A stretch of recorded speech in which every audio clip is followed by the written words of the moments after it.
sees Kacha session before? Okay, I introduce again. We got a level about clapping hands for our speakers, and we are just making the third level of clapping hands. It's called hurricane applause.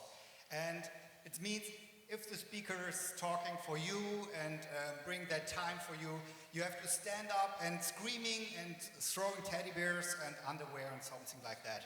So maybe we try it out. 1, 2, 3. Yeah. No. Sorry. I talk again. Standing up, stepping on the ground, throwing underwear. I will see it, I will feel it. Come on. 1, 2, 3. Okay. So if we talk about our panel discussion with our great speakers here, it's damn, they all introduce them by themselves.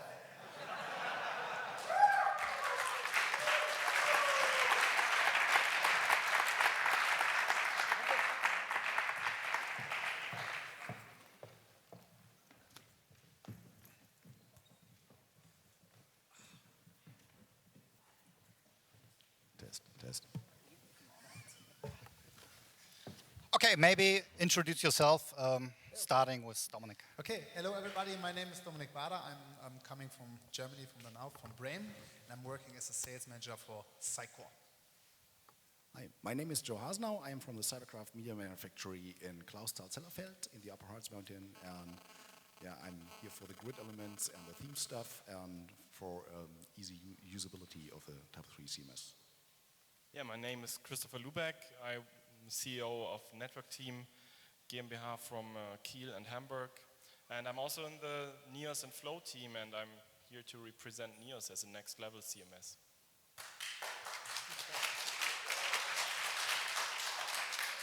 Damn, that sounds unfair. you paid them. Okay, I pay for Rasmus. That's okay. I'm Rasmus Skjolden. I'm the user experience lead on the Type 3 NEOS project, and I'm also the brand manager of Type 3.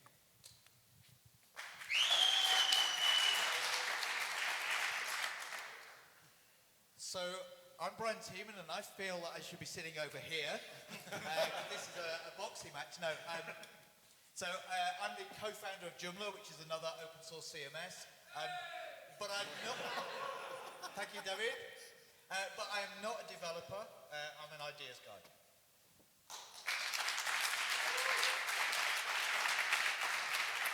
Okay, we are missing some places, so Enesco, we miss you. Where are you? You aren't here. I'm tired. Okay. Sorry? That would be nice. So maybe he's more on Twitter than here in real life. He's back home? Yes? Okay. Okay, that's nice to be. Maybe he like to Twitter with us in a panel. Okay, tomorrow we got the Future Day. Today we got a Community Day, and we like to build a bridge to the Future Day with this panel discussion, Next Level Content Management System. And tomorrow at 9:30, Vitaly Friedman from Smashing Magazine is also making the keynote, so it would be very great if you are there. You will be there? Okay, nice. Yeah, damn, I didn't pay you. And okay. Did I forget something? No. Bridge, okay. We started panel discussion, okay? I got some questions for you, and after this I come to you, and you can take some questions. And so I'm maybe starting with Brian. Brian, if you are thinking about content management next level, what is it? What is your vision? So, damn, you're smoking outside. No, That's. we were just talking about it just before. We talk about Joomla and Typo 3 and WordPress and Drupal as being content management systems, but we're not. Currently we're website creation systems. Wikipedia has 2 entries, CMS and Web CMS. And we're all in the web CMS entry. So we're not really currently CMS, we're website creation things. So I suppose the next level is not just about website creation, it's about creating anything that's digital. Yeah, whether, you know, in whatever format. You know, whatever digital platform there is that we, Joomla or Typo3, NeoFlow, whatever, can produce the output that's needed to view content or to interact with content or something like that on whatever digital platform is. So I think that's the next level, is breaking free of the web platform and being on any platform. I agree entirely on that. My vision for Typo3 News is absolutely also to be a digital publishing system and not just a web content management system. And that actually poses a lot of problems that need to be solved that we're working quite hard on. Just another note on the next level CMS, I think clients are adapting to the thinking that CMS is not just one product with a particular name, but it's a system of combined products. And that's something that takes some time for clients to get used to. Okay. So what is our editor of the future? If you think to next level content management, then if you say, okay, it's something different than today, what is our editor of content management of next level, Dominik? For me, the editor is the marketer, because, like I've shown you in the presentation before, the online marketing is very, very important for the relevant content, and the content management system will be in the future the one base for the content and the track data, and then you can build up a big picture for web to print, for email campaigning, for the website, for mobile website, and so on. And yeah, so I think the marketer will be the editor. And Joe, if you're thinking about Typo3 CMS at night, and you think about next level, and you think about themes, great presentation, what is your step? What is the part? Are we in the middle age now, or are we still in the future? What's the way? It depends. I think with Typo3 we are a bit behind other CMSs regarding the theming approach and regarding this templating stuff. They did a much better job than we did.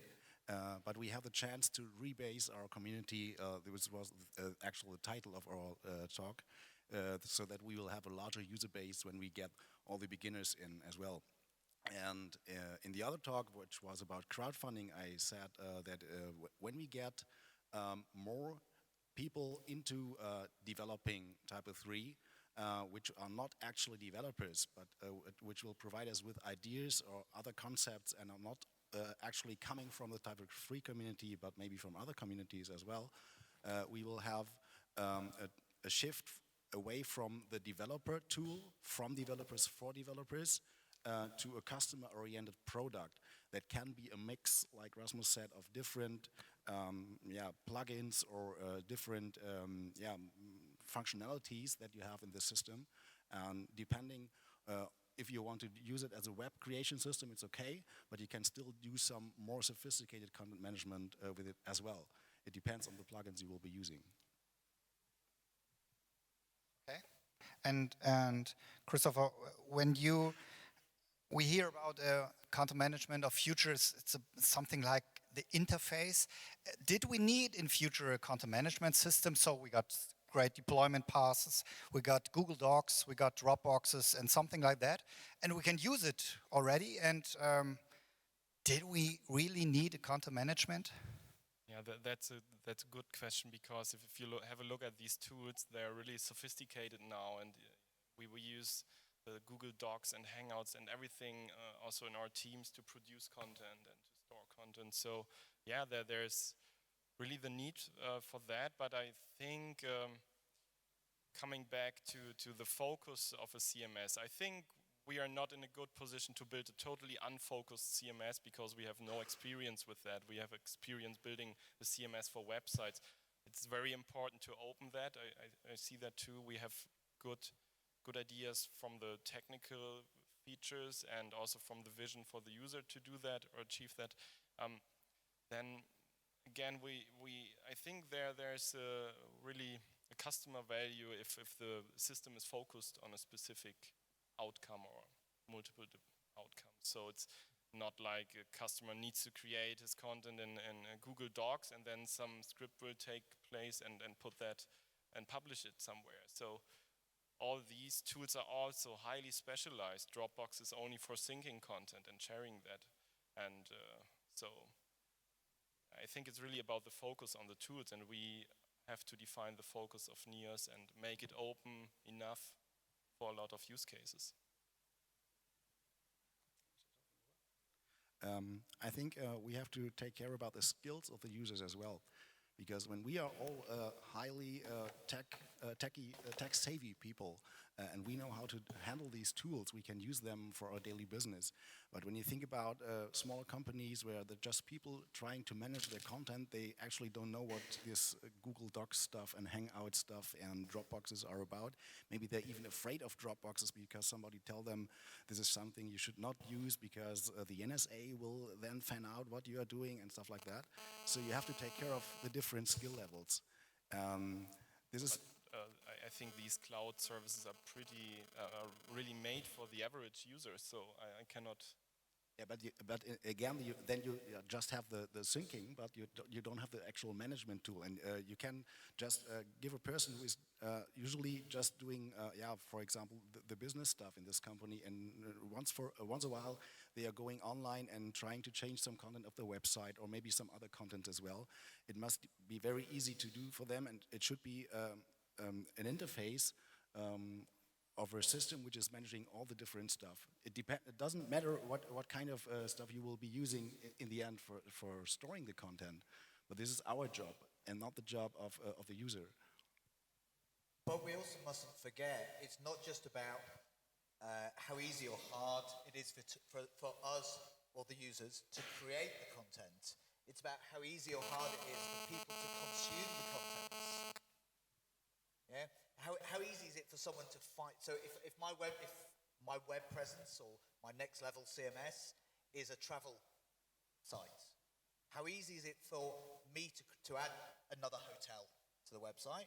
But also, how easy is it for the consumer to find that information and to access that information and to manipulate the information the way they want? So it's both sides. It's how easy is it for us to create it, but there's no point us making a tool that's easy to create content if there's no tool that allows you to easily access the content. But we have a lot of focus right now, not just in Typo 3, but in many different CMSs on producing much better editing experiences. And that's because we've had so much focus on the end user experience, and we've been really good at delivering that, and at the same time failing completely at delivering good editing experiences. So, and that's kind of ties together, because if you don't do good editing experiences, you can't do the good end user experiences. But just to also comment on Dominic about the future user, I think you come from a place where you really deal with a lot of marketing-driven enterprises. And the needs that you describe with personalization are really very, very different from the needs of a university editor, for example. And that's just so important to remember now, that the needs of CMS users are becoming increasingly different. That's how I see the world right now, at least. Yes, So I'm completely with you. Yeah. So what about Psycore then? How do you handle that difference? You have to analyze who is it's a university or it's a travel portal, for example. If it's a university, you have different needs for the customer, and there is no customer actually. It's only a visitor. It's a student who wants to see which which I don't know in English. If yeah, if the university will offer, for example, economic, mathematics, and so on, and they want to buy anything on the website. So the needs are to deliver the relevant content for the information about which this institution, the university, for example, wants to deliver for the customer, for the visitor, and the visitor is not a customer in this way. See, I would actually disagree. I think they are a customer. Yeah, they are, because I mean, maybe it's my lack of knowledge of German of university, but if it was in England, they definitely are a customer. You're making a choice between, are you going to study economics at this university or this university? That's a customer. Yes, I'm not making the decision based.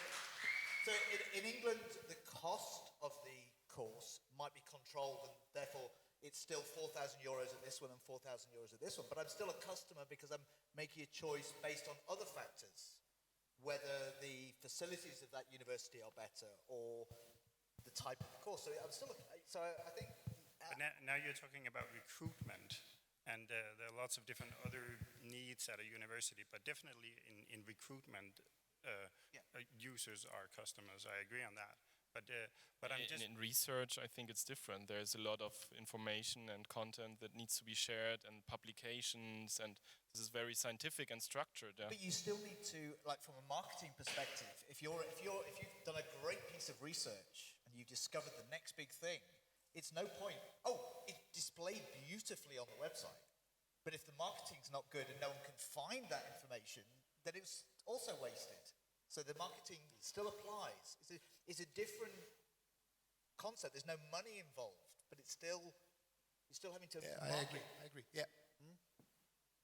So you have the goal for the website that the student will go to the university and he will to fill in and go study there. Yeah, it's okay. Then he is a customer. Yeah.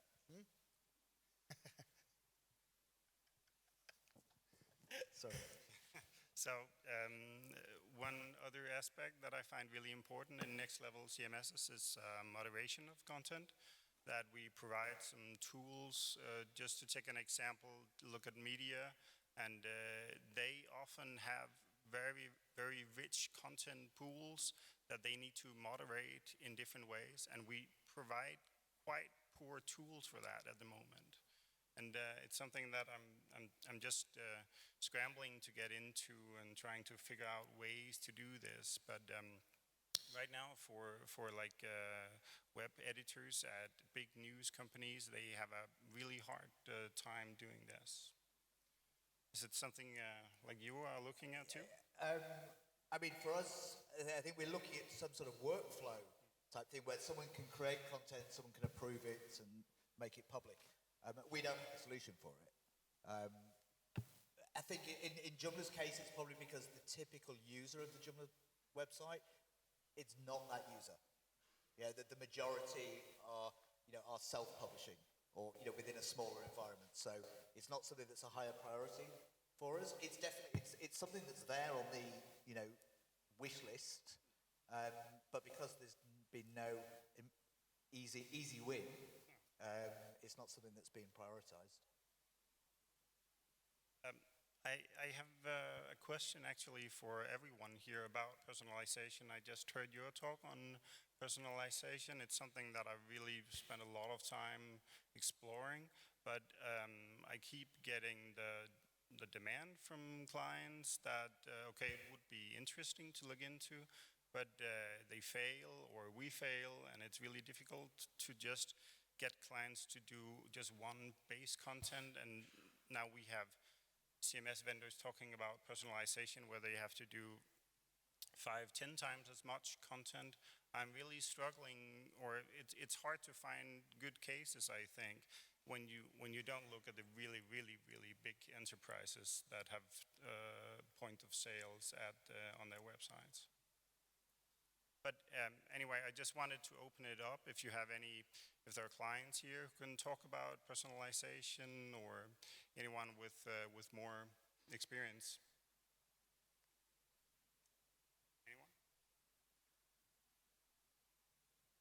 Okay, then let's go to another topic. Okay, this is a discussion, and sorry, audience, are part of this discussion. So please do not sleep. Okay, so what is next level content management for hosting? Sorry, I come to you, Jochen. What is next level for you? I think it's all about ease of use and of course the speed of the web experience. So a website has to load fast and so, but in my mind it's really to get customers to use the product very easily. It should be straightforward. Things like front-end editing and dragging images directly from your desktop into the website and so on. These things just make it so much easier, and it's really not that important which is the underlying content management system. It's just, you need a system that just works and is easy to use and is fast and intuitive. Okay, and if we think about Raspberry Pi, so you make your thing. Of that, what you said? Does anyone see his see your damn? Does anyone see your talk today? Yes, would be great. So what is the next? I'm not sure if we want to use.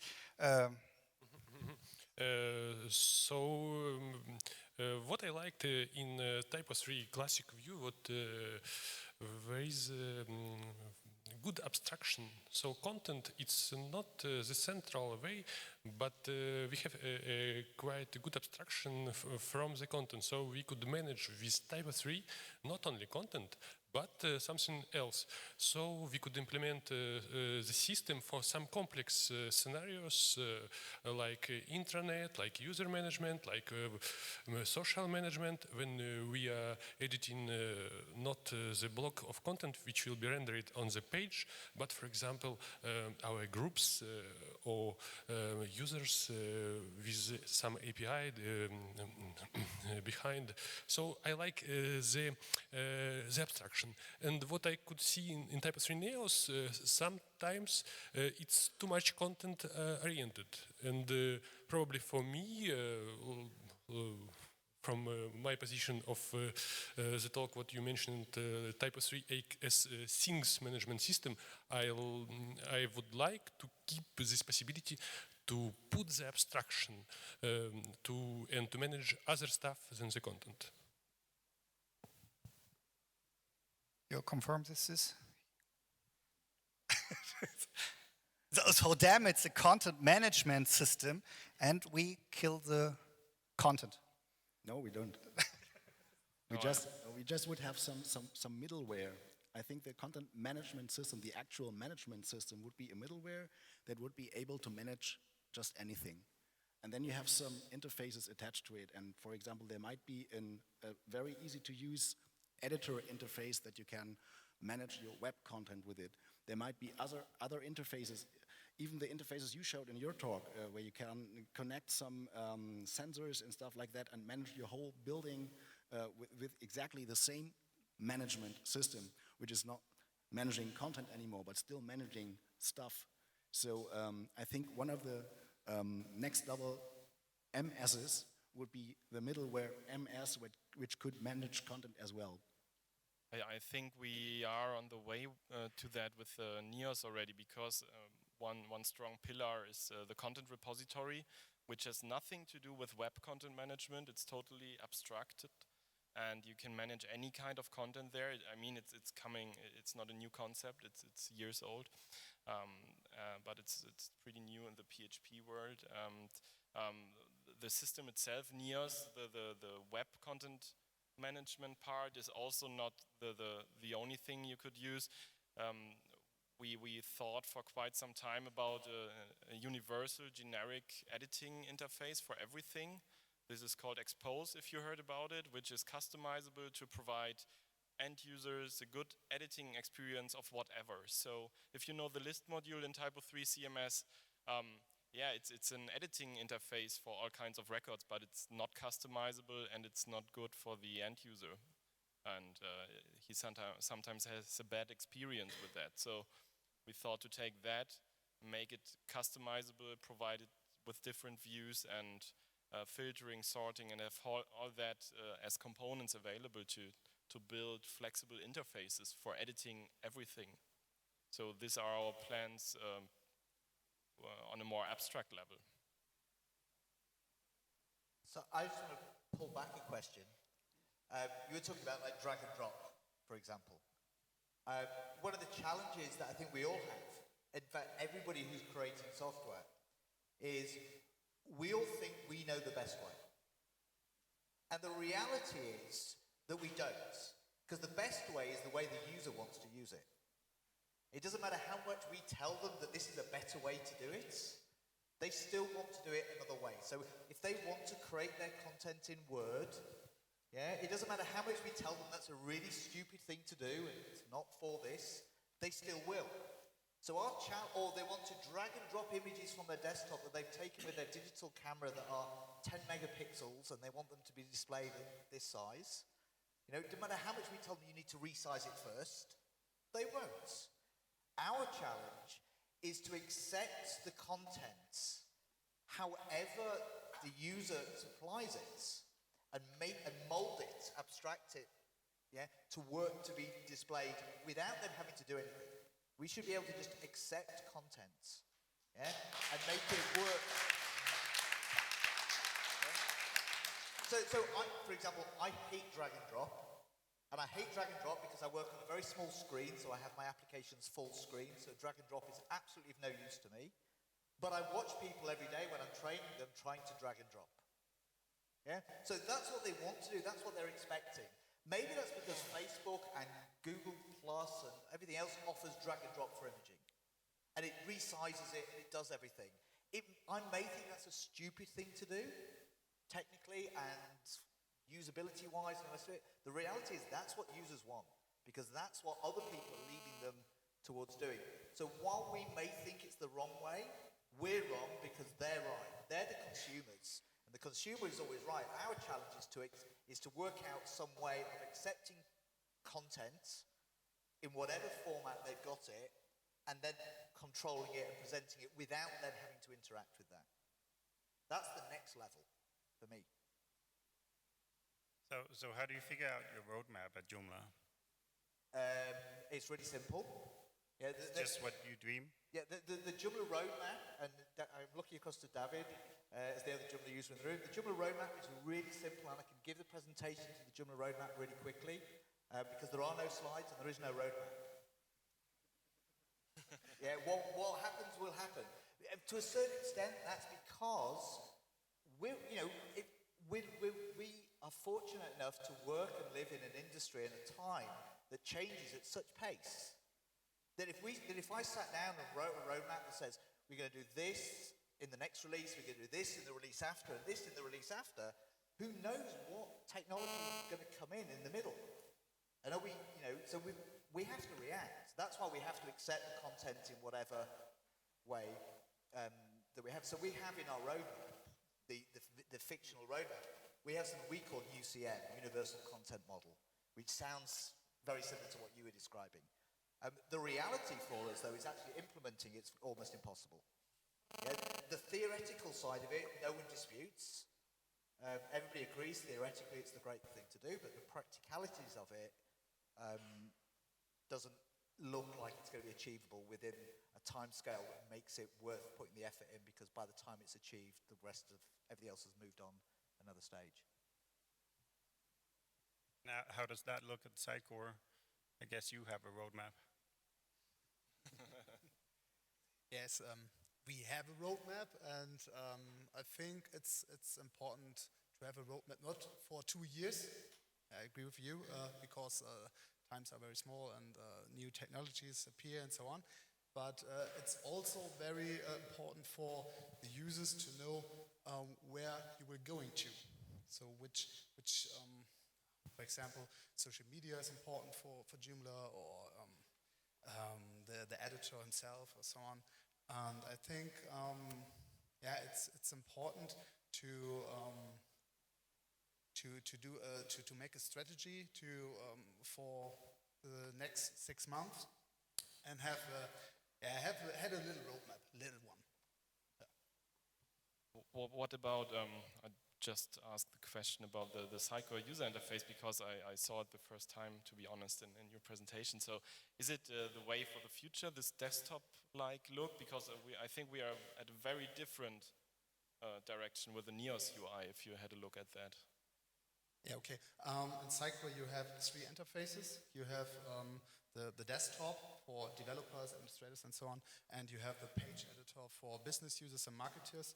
And I think it's a good strategy to have different editors for different target groups.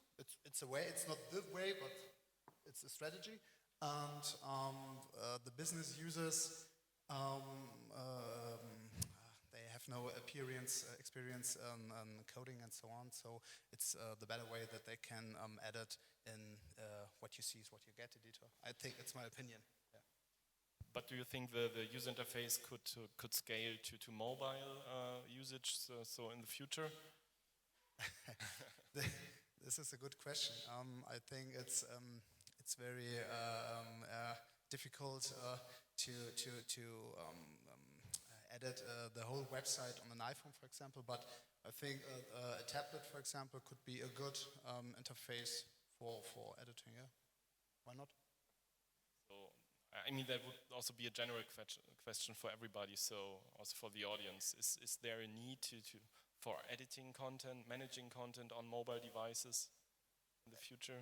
Well, so speaking purely from Joomla, so our Joomla 3 release, which the first one came out 9 months ago, no, a year ago now, that one is mobile, yeah? And you can edit everything on the mobile, even on a little tablet.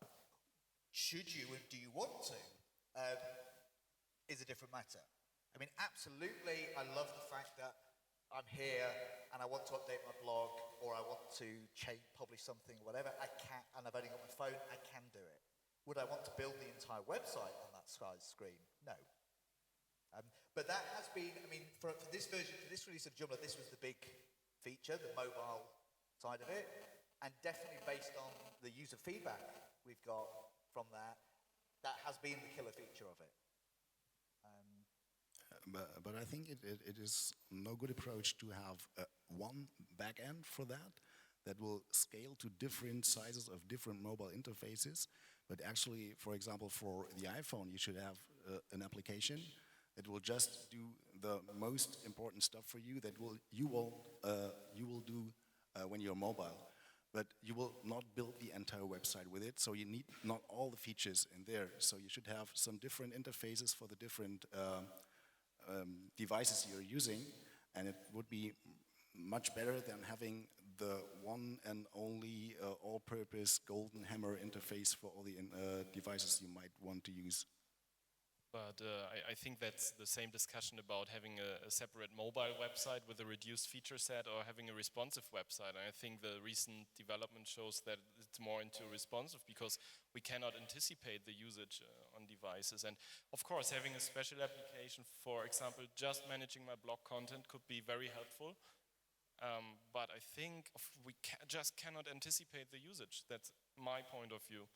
We should not say no user will ever create user groups while he's mobile. So that's just plain wrong there. There can be the occasion that you just have your tablet and you need to do all kinds of stuff. So. When it comes to tablets, there might be the same interface that you're using on your PC screen as well, because the screens are very high resolution and they are usually a bit larger, so you can handle that stuff. But when you have very small interfaces, you will need specialized solutions for that so that you can do the most important stuff and the rest is just not necessary. I'll choose to disagree. But one issue we do have, though, is so I can do everything that I want to on a Joomla website from my mobile phone, except for one thing, uploading an image. And I can't do that because the mobile iOS doesn't allow that as a fundamental feature. It's not there in iOS. Oh, I think it is since iOS 6. Or no, you can only do it through the application side. No, no. Has that changed now? Okay. I'm pretty sure we built some prototypes, so it is there, but it was for quite some time. But you're relying on the underlying technology, so that there are always limitations. You know, so I can say you can do everything because my interface lets me, but it doesn't mean it's all going to work because of the underlying technology. Yes, you made my job very easy. Sorry? Yes. Sorry, I run away. Thanks.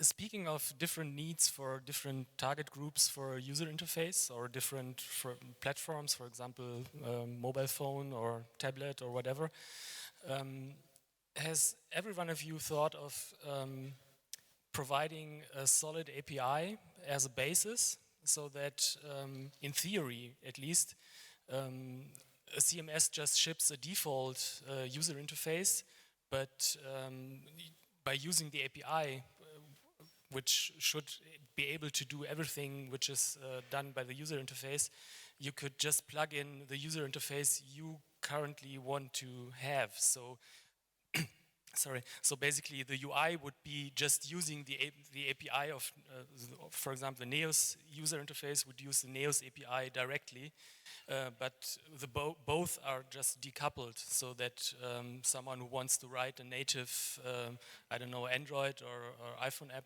could just plug his or her own API, own user interface for their use case in. Yeah, absolutely. So that's a good point, and it was a plan, I think, for version 5.0 in 2006 already to provide good APIs for that. And actually, the Neos user interface is implemented, most of it is implemented in JavaScript and communicates with the server over REST services. They are not completely RESTful as you can get it. So they need to be optimized because we use some technology from XJS, which makes it maybe a little bit harder to do an iOS interface. But it's certainly a feature we plan to have really solid REST API for all the stuff. And right now you can use them already, but they will change to be to provide a good API for the future. So yeah, that's a good way, I think. And another thing is what we followed is this decoupled content management approach by Henry Bergius, if someone of you heard about that. And we already implemented that. So most of the editing interface in Neos is driven by semantic annotations. So the website itself, if you're logged in, is rendered to the browser with semantic annotations. And then we have like a middleware for editing interfaces. But this is more constrained to the web interface word, which is called VIE takes in. And on top of that, our interface is built. So it's decoupled. It should at least be possible for others to build interfaces on top of Neos and or on the base of Neos and provide a custom editing interface. Yeah, I think actually this is what I meant with the middleware approach, that they have a real management system which doesn't care actually about the interfaces you want to attach to them, to it, so that it can handle any interface as long as the API is triggered properly. So you can do whatever you want with it, but still you have to provide strong defaults so that people will see how the interface should be triggered and how it could be working, and that they will be they will have examples on how to use this API. So any other questions? Okay, time is running. Thank you very much. I think there were a lot of points. We can talk a long whole day, but we see us tomorrow, and we see us on social events, and we see us on some beer and coffee, and maybe a warm applause for Brian, Rasmus, Christopher, Joe, Dominic. Thank you.